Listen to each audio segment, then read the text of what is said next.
අහලා තියෙනවද කිරිබුණ කාලේ බත් කන්න එපා කියලා? එහෙමයි. ඒක දරා ගන්න හරි අමාරුයි. ඉගෙන ගන්න කාලේ කරන්න ඕනේ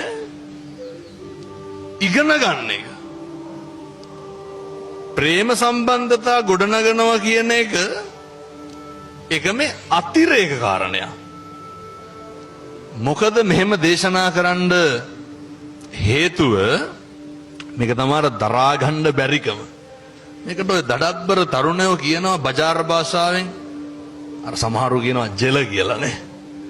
එතකොට අපි හැම වෙලේම බලනවා මේ දැන් මේ අපේ දියණියක ගැටලුව තියෙන්නේ දියණිය කිසි අවස්ථාවක කනගාටු වෙන්නේ නැහැ මට ප්‍රේම සම්බන්ධතාවයක් නැහැ කියලා.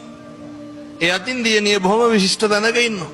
හැබැයි දියණියට තියෙන ගැටලුව තමයි මට ප්‍රේම සම්බන්ධතාවයක් නැහැ මට අවශ්‍යත් නැහැ. හැබැයි හාමුදුරුවනේ මට දරා ගන්න බෑ මේ අනුන් කරන කියන ඒවා. මට දරා ගන්න බෑ මේ අනුන්ගෙන් එන අපවාද පීඩනය. එක ජීවිතේ පුරුදු වෙන්න ඕන පුතේ මේක අහගෙන ඉන්න සියලු දෙනාම දැනගන්න එක හොඳයි. මේ ජීවිතේ අපි කේන්ති ගන්න තරමක් කේන්ති ගන්න කවුරු හින්දාද? අනුන් හින්දා.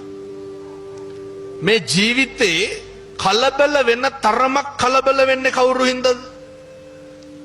අනුන් හින්දා.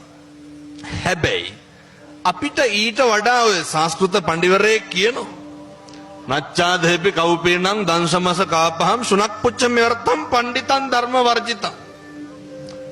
දැකලා තියෙනවද අර හැම සතෙකුටම නගුටක් තියෙනවනේ. මට කියමු බලන්න බල්ලට උගේ නගුටෙන් ඇති ප්‍රයෝජනය මොකද්ද කියලා. අපූර්වට අඩුම තරමේ බල්ලගේ විලිවත් වහගන්න පුළුවන්. අපූර්වට නැට්ට කපු බල්ලෝ අපූර්වට රාජකාරී කරන්නේ නේ.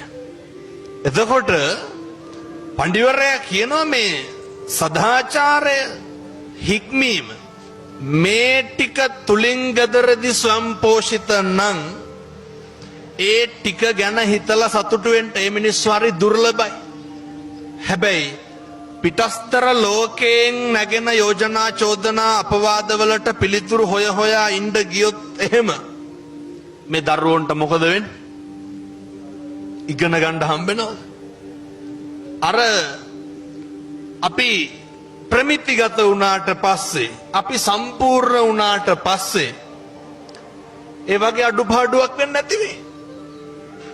හැබැයි එක මුළු ලෝකෙම මේක දරුවෝ දැනගන්න ඕන හරි ඛේද වාචකයක්. ඉගෙන ගන්න කාලේ